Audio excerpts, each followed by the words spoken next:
Hi everyone and welcome back to my channel.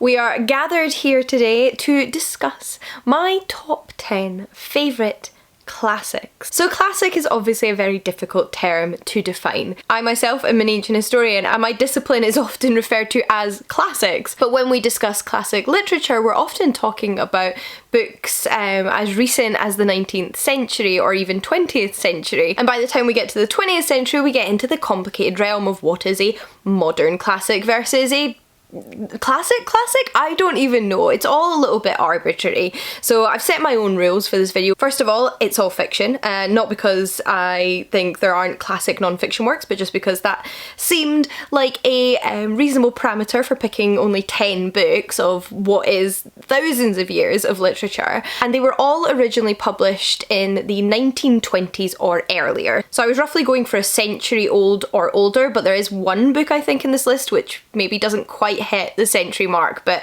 again, it's all a little bit arbitrary. And I have in the past done a video where I talked about my favourite modern classics, which were books that were published in the 1930s to the 1980s, I think. Again, it was a pretty arbitrary method of definition to define modern classics. But ever since then I have been getting requests for my top 10 classics, and it's both a sort of like easy and difficult feat. I realise there's a bunch of children's classics that I love but felt as if I hadn't read them recently enough, like they weren't, you know, vivid enough in my memory despite the fact I know I loved them as a child. So I'm going to include them as honorary mentions at the end of this video. And then there is so much ancient literature from ancient Greece, ancient Rome, even ancient Egypt that I adore, but I find it difficult to separate my approach to that literature, my understanding of that literature, from my being an ancient historian and my just being a general reader. So I've tried to focus more on books I think anybody could just pick up, enjoy,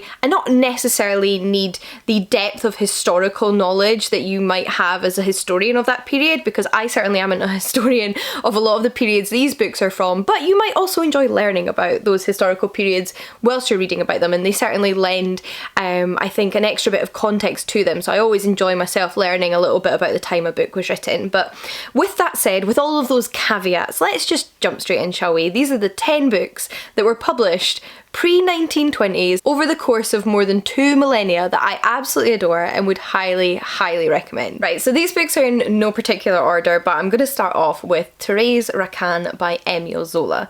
So this is still to date the only Émile Zola I've ever read, which is kind of shocking. I always surprise myself when I realise I have read and adored a book by an author who has written a lot, yet I've never carried on with their work. It is a little bit wild and I should read more. My dad was a big fan of Émile Zola and I think I have most of everything Émile Zola ever wrote, particularly that was translated into English, in my mum's house at the moment. So if you have any advice of where to go next, what other Émile Zola I might like based on my enjoyment of Thérèse Racan, let me know. But this novel was originally written in French and serialised in a magazine, which was quite common, especially in the sort of 19th century for literary works. I'm sure you're probably familiar with the fact that Charles Dickens had a lot of his books serialised, a lot of Sherlock Holmes was published in the Strand magazine, and this is no different. It was serialised in 1867, I believe, and published as a novel in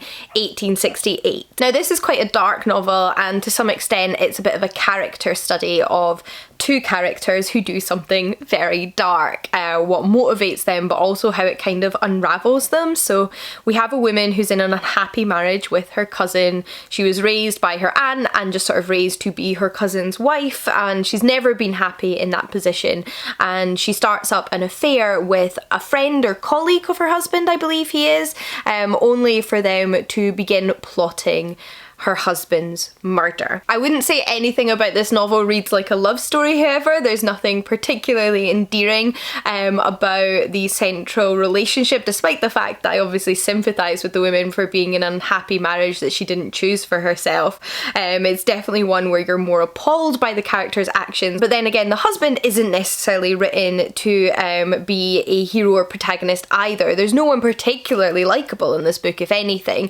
Certainly not the anti in fact, and they're just a bunch of characters that you kind of find yourself appalled and fascinated by throughout reading this book. And you really do just get this examination of a bunch of very toxic relationships, and it's so interesting. It's beautifully written. I naturally read it in translation. My French is not good enough, but I found that even in translation the prose was incredibly beautiful, very descriptive and atmospheric, and like I said, did an amazing job of really painting these detailed character portrayals. So I really love this book, and like I said, I'd love to read more Emile Zola, so let me know your recommendations. Another rather dark novel from the 19th century, but this time written in English, and one many of you have probably already read or at least experienced in some form or another, because that is Frankenstein by Mary Shelley, or as it's subtitled, The Modern Prometheus. So this book came out in 1818, and as you might be able to guess from the subtitle, there is some loose connections to Greek mythology here. Not in any really greatly detailed or explicit ways, but in these sort of themes of who and what is a man, what makes human, and also what does a creator owe to their creation in a very real sense, because of course Frankenstein's monster is a living being that the scientist Frankenstein has put together from the pieces of other bodies and brought to life through some absolutely wild, I imagine, impossible science. It's one of those books that everyone always tells you to read and that you're always seeing about. There's so many allusions to Frankenstein in modern day pop culture. Like, most of us know of Frankenstein, whether we knew it was Frankenstein the scientist and the monster wasn't called Frankenstein, which I think is something that we all sort of learn at some point, right? Like, we all sort of come to terms with the fact that, oh, Frankenstein isn't the monster. That's beside the point though. So it's one of those books that you're always hearing about, and I always meant to read, and I believe I read it for my Patreon book club years ago when I lived in London, and it was one of those books where I was like, oh yeah, okay, I get it. Like, I get it, I get why everybody talks about it. It's such an interesting novel. It's so evocative. It has such a sense of place and voice, and you both desire as the reader to sympathise with Frankenstein's monster, but are also horrified by some of the things that he ends up doing. So you have this complicated relationship with Frankenstein's monster, who the story does very much revolve around after he is created. And it's the kind of novel that just gets you thinking. Like, I don't want to get all philosophical, but it is the kind of novel that gets you thinking, and it was a real impressive feat of literature, and one that deserves, I think, all of the praise and fame that it garnered Mary Shelley. And again, Mary Shelley as a person is very interesting to read and learn about, and I need to read more of her books as well. Sometimes I feel like if I'd done that English literature degree that I almost went to do instead of classics, I'd be much better at describing these kind of books for you, but hey ho, why not talk about some classical literature whilst we're here? So the next book I want to talk about is the Argonautica, or as it's often sort of titled in English, Jason and the Golden Fleece by Apollonius of Rhodes. You may also know it as Jason and the Argonauts, which is what the Ray Harryhausen film was dubbed, but the original title is, like I mentioned, the Argonautica. So this is a Hellenistic epic poem that recounts the mythological narrative of the hero Jason and his crew on their ship, the Argo. So that's where the title comes from, the not bit coming from the word for sailors, smooshed with the name of the ship. So we have the Argonauts and Jason. Now you'll find various versions of the Argonauts myth throughout Greek literature, and the crew varies depending on whose version you're reading, but in particular some famous figures that are included in Jason's crew in Apollonius's version are those like Heracles and Hylas. So we see heroes from sort of different ages of heroes, different generations of heroes smooshed together on this small ship as they journey across the sea to claim the Golden Fleece. And it's through their adventure to claim the Golden Fleece that Jason meets Medea, the princess, priestess and witch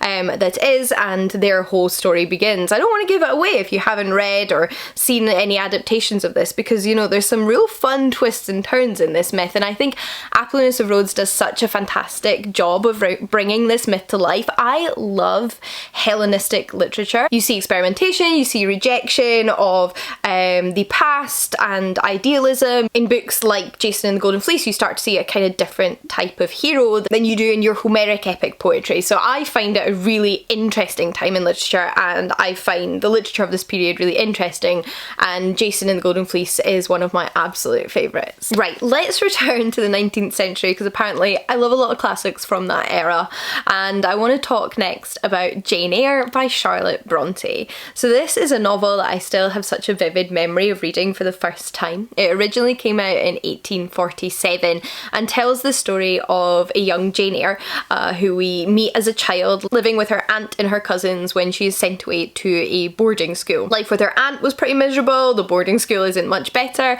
and then she ends up getting a job as a governess slash teacher to the ward of the wealthy Mr. Rochester. Now, if you haven't read this book, you might be familiar with the romance aspect of it, maybe through just general media or film adaptations, but in the book in particular, the romance is but like one strand of the plot in particular. Like, I think that becomes the focus when it becomes adapted, but it feels like maybe 1/3 of the story in the book, and it's not pivotal throughout. It kind of takes up one chunk and there's a lot that happens around it, and that stuff is just as important, if not more important, because what this story is the story of Jane Eyre. The title is exactly what you're getting. You're getting the life and journey of a young woman who has had to face her own struggles, who's had to figure out who she is, who has had to create and define her own boundaries and what is right and what is wrong for her, and how she interacts with others, and just sort of like coming into herself. It's a coming of age story that sort of like goes on into somebody's later years, you know? It's like a continual learning curve and establishing of personhood. Coming of age really implies, I feel, like your teenage years or your childhood years, but like we're always growing, right? And that's something I think you see with Jane Eyre as she's sort of figuring life out and different things are thrown at her throughout the novel, and she has to make some really important decisions and some really hard decisions, and that's what's so endearing about this novel. It's Jane as a character. I'm not saying I didn't enjoy the romance with Mr. Rochester when I originally read this novel, but it's a complicated romance. Mr. Rochester isn't necessarily always a very endearing love interest, so there's got to be something more, right? And that something more is Jane. I love her as a character, and I loved Charlotte Bronte's portrayal of her, so definitely would encourage more of you to read it as well. Next up is another story about one woman's journey to figuring out who she is and what she wants from life, but which looks very, very different, and that is Lolly Willows by Sylvia Townsend Warner. So this is the most recent book to make it onto this list. I only read it this year and absolutely fell head over heels for both this novel and Townsend's writing, so I'm looking forward to, again, reading more by this author in the future. I have one other book by her currently on my bookcases, and it's also the most recently published. So it originally came out in 1926. It's 2 years from when I filmed this video till it meets that sort of century threshold, but I still think it deserves to be on this list. So this is the story of Lolly Willows, who is a spinster by all definitions of the time in which she lives, in the sort of late early 1900s. She's the youngest of 3 siblings. She ended up becoming her father's carer in his later years. She never married, and when he passed away, she went to live with her brother and sister-in-law and helped them raise their kids. So she's basically always just been there helping family. She's been Aunt Lolly. She was her father's daughter. She's a sort of like side note beloved pet almost to her family in how they sort of perceive her. It's not that they don't love her, but they sort of appreciate her for just how like handy she is to have around, rather than considering who she really is as a person or what she might want. And one day she decides, one day in her 40s, she decides it's time to claim what she wants. She isn't exactly sure what that is, but she's starting to figure it out, and she decides to take the means that she does have, to take the allowance that she does have, and move to the countryside and to explore the wilderness, to go for walks in the woods, and to sort of lean into this living in accordance with the land and nature, which leads her to becoming a witch. And that is just the twist in this story that I absolutely love. Lolly Willows is such a charming character that I think a lot of us can probably relate to, regardless of what period in time we're living in. I think she's quite a timeless character, and it's so wonderful seeing her coming into her own, and also the fact that liberation, as sort of Sylvia Townsend Warner paints it, of her as a woman who's always kind of fulfilled these specific roles in society as a woman and been defined by those things, finds that liberation through witchcraft. I think it's just absolutely phenomenal and unexpected and lovely to read about. Okay, so next up is one that I'm sure you knew was coming if you've been watching my channel for a few years now, because it is, of course, The Adventures of Sherlock Holmes. And no, I don't specifically mean that one collection of short stories that's titled The Adventure. I mean all of them. I mean all of his adventures, every single short story, every single novel. I refuse to pick one. They're all amazing, but if you've never read any Sherlock Holmes before, then you might like to know that the first book in the Sherlock Holmes series is A Study in Scarlet. So during his lifetime, Sir Arthur Conan Doyle, the author of the Sherlock Holmes stories, wrote 4 novels and 56 short stories starring Sherlock Holmes and his sidekick, Dr. Watson. And we're talking both the late 19th and early 20th centuries. And since then, there has been so many new novels added to the series by subsequent authors, which aren't necessarily canon, but are still fun to read, and so many adaptations that I'm pretty sure Sherlock Holmes is the #1 most adapted for screen fictional character. Like, he's been portrayed by the greatest number of actors in various iterations. My 2 favourites being Jeremy Brett as Sherlock Holmes or Basil the Great Mouse Detective, the Disney film, both of which are awesome. But I have been a die-hard Sherlock Holmes fan since I was a child. I first fell in love with Sherlock Holmes as a character outside of Disney through Jeremy Brett's television adaptation, and then through reading the novels as a teenager, and then continuing on with the short stories. And although I struggle to pinpoint what it is exactly about Sherlock Holmes, I'm clearly not the only person who feels as strongly about the books and stories as I do. It's clearly a big fandom. But one thing in particular I do enjoy is the literal impossibility of guessing where the mystery is going. So you, as the reader, are reading the story from the perspective of Dr. Watson, who's recounting the tales of his private investigator friend, Sherlock Holmes, whom he lives with variously throughout the book. And although Dr. Watson is an incredibly clever man, don't be fooled by the Basil Rathbone adaptations that sort of portray him as quite bumbling. He's very clever. He's not got anything on Sherlock Holmes, and he isn't quite able to apply Sherlock Holmes' methods in the way that he does, or get to the root of the mystery as quickly as he does. And therefore, when you get to the end of the story and Sherlock Holmes ties everything up and explains to you what the answers to all your questions are, you just feel absolutely bamboozled.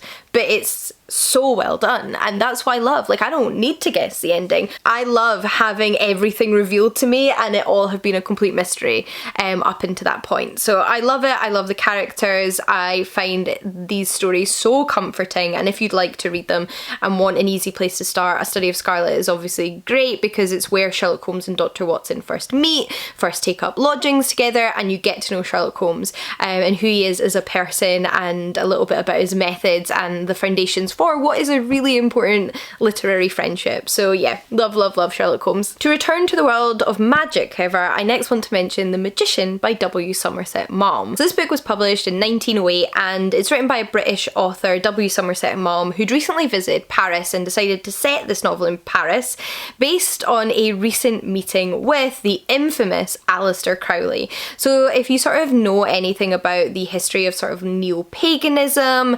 and kind of recent history surrounding the occult, then you may have heard the name Aleister Crowley before, and it's a topic that I've only really scratched the surface of reading about. He was a disturbing if fascinating character, and Crowley, along with others that he practiced with, have still continued to have a massive influence on certain branches of modern neo-paganism. But over 100 years ago, W. Somerset Maugham met the man himself and was absolutely fascinated and horrified by him, so much so that he decided to create a sort of literary pastiche of this character in The Magician. The story is about Arthur Burdon and his fiancée Margaret and their encounter with this strange man who calls himself a magician named Haddo, who they end up have a falling out with, and Haddo uses his magic to steal Margaret away from Arthur, and it's kind of about Arthur trying to get her back and sort of uncover what's going on with this Haddo character, and it's very strange and disturbing and intriguing, and I just really enjoy it. And if you you like the more recent novel Piranesi, I also think this would be a great one to check out because of the sort of like inspirational tie-ins, shall we say. Alright, let's continue to jump around the centuries and return to antiquity with my favourite piece of ancient literature of all time, and yes, I am quite content declaring that. You know, I've said it enough times now, I think it's true, and that is Dhos and Chloe by Longus. So this is an ancient Greek novel, and although I believe there are varying definitions of what novel means, especially if you're an English literature scholar, I'm using novel here in the term it is often used concerning antiquity, which is to refer to those works which are written in prose and deal with fiction. So for a long time in antiquity, particularly in ancient Greece, prose was exclusively used either for historical, political or philosophical writing. It wasn't something that was used to recount mythological narratives or to write fiction in. That was until, again, the Hellenistic era and the Roman Empire. So Dhos and Chloe in particular comes from the period in time during the Roman Empire, but it is a Greek piece of literature and is one of the 5 ancient Greek novels or romances that survive from antiquity. So as the term romances imply, all of these books, including Dhos and Chloe, have a romance at their centre. They are works of fiction, although that doesn't mean, you know, Greek mythology is never referenced in them, and they sort of adhere to certain tropes and plot devices and expectations. A little bit like modern romance novels, you know, like one of the things you expect from a romance novel is a happy ending, and there are other things which you might find are part of multiple romance novels and are quite common in the genre, and that's also true of the ancient Greek romances. But Dhos and Chloe, I feel, stands out among the rest, although I love them all. No, that's not true, I don't love them all, but I love the genre. I think Dhos and Chloe, again, stands out amongst the rest as particularly unique. And it can be read both as just like a quaint, enjoyable, pastoral romance from antiquity, which reminds us that in some ways humans have always been the same, you know, we just enjoy a good romantic yarn. Or it can be read for its value as quite a witty, satirical take on its genre. It plays with the tropes, it's well written, it's clever, and you can do a bit more of a deeper analysis reading on it if that's something you'd also enjoy, but I don't think is entirely necessary. So it's about our protagonists, Dhos and Chloe, one of which is a goat herd, one of which is a shepherdess, and they've grown up on the same island as friends until they reach a certain point in their life where they start to realise they're feeling more than friendship for one another. They're feeling, is it romantic feelings? Because they don't know what to do. Nobody's explained to them romance. Nobody's told them how to go about wooing somebody else or to kiss or fall in love or what have you. So they have to figure it out for themselves, and it's kind of about these sort of ridiculous escapades, small and large, that take place following on from that realisation, and I love it. Now the next book on my list was a little bit more difficult to choose actually, because I knew I wanted it to be a Jane Austen. I really like Jane Austen's writing. I've not read all of her work yet, but of what I've read, I've really enjoyed it. I find it transports you to the time and the place, and it takes you away from the world. It's very escapist, and it's very immersive and comforting, I think. That's what I've always found from her writing, but I couldn't decide whether I should mention Persuasion, which I think is one of her most impressive works in terms of its character study and how emotive it is. It's a second chance romance, and the story about how we're pressured to make decisions by those around us and how those decisions then affect us later on, or whether to mention Northanger Abbey, which is a parody of the Gothic genre that basically follows a Gothic fangirl as she kind of makes her own life more complicated for herself by thinking everything's going to be like it is in her books, and it's silly and humorous and fun. I love both of them. I didn't know which to choose, so I'm not going to. That's number 9, sorry, there you go. And then last but not least, I couldn't not include a children's book on this list because, like I said at the beginning, I have a lot of childhood favourites that would be considered classics that are from the 19th and early 20th century, although a lot of them I've not read since I was an adult, so they're kind of vague, pleasant memories in the back of my mind, and I should go back and I should reread them and enjoy them again as an adult. But I felt a little bit strange recommending something that I couldn't fully remember So I wanted to mention one book which is very vivid in my mind, or a collection of books which is very vivid in my mind, before giving some honourable mentions, and that is The Adventures of Winnie the Pooh. So whether or not you read Winnie the Pooh by A.A. Milne as a child or not, I think that you should absolutely read it as an adult, because these stories are so charming, they are so witty, and A.A. Milne is such a sort of beacon of how timeless children's literature can be, and also how children's literature is really the literature of everybody. It's the literature that everybody can enjoy no matter their age, and Winnie the Pooh is one of those. Like, I love it. I think it's so good. I loved it as a kid. I used to reread it, my mum would read it to me, and I've continued to love it into my adulthood. And I did almost consider mentioning an adult book by A.A. Milne, which is Red House Mystery, an adult murder mystery book which to me reads a little bit like a parody of Sherlock Holmes, and again is a real example, I think, of A.A. Milne's wit, but it comes back to Winnie the Pooh. That's the one that it comes back to for me as being the absolute champion. Plus, if you can find an edition with the original illustrations with like the old school Tigger and Winnie the Pooh, I have like an old school Tigger up on my bookcase there, a little stuffed one. They are just so beautiful, I love them. In case you're interested in some more childhood classics, my honourable mentions include Heidi, Five Children and It, and The Wind in the Willows, all of which are phenomenal and I should really give a reread. So those are my top 10 classics with a few extras included. I would love to know what you thought of these books, if you've ever read any of these. Do you have any favourite childhood classics? And just generally, what are your favourite pieces of fiction that were written prior to the 1930s, shall we say? Continue on that line. I would love to hear about them and check them out. So until next time, happy reading, and I'll see you all again soon. Bye everyone.